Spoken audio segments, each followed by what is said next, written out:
dee leen fàttaliku xéewali yàlla yi di ko sant la'allakum tuflixuuna ndax lee ngeen am ak texe ndax soo ko dee fàttaliku da nga sant te boo dee sant ñu lay dolli la in shakartum la azidannakum te boo dee sant kenn du la mbugal maa yafalu llahu bi azabikum in shakartum wa amantum waaye toog di jàmbat rek mel ne ku amul dara di yërëmtalu bëgg ñu yërëm la tasallaahu am na ñoo xam ne ñoo gën a yell ci ñu yërëm leen te ñooña yërëmtalu wuñ ndaxte la ñuy teewlu ci màggu yàlla gaa tax jenn waaye neen dama dégg ku naan alhamdulillah ma daa di dindi lañu sambartaloon muy abrido ma gis ko muy koo xam ne amul ay tànk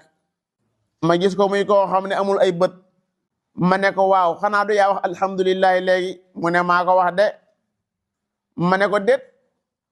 mu ne ma ñaata bi ndef yàlla ñooy dox ci kaw suuf te gëmuñu yàlla ma ne ko kenn xamul nu ñu toll mu ne alhamdulillah ñaata mi ndef yàlla ñooy dox te bàyyiwuñ xel seen borom ma ne ko kenn xamul nuñ toll mu ne kon alhamdulillah kooku kon ma ngay xoole feneen fu tax mu naan alhamdulillah waaye defe ne bala ngaa wax alhamdulillah rek da ngaa war a am alal ju ne gàññaaral ah yow de kon xamoo alhamdulillahi ne moom noy yi ngay noy rek benn bu ci nekk yàlla yeyoo na ca alhamdulillah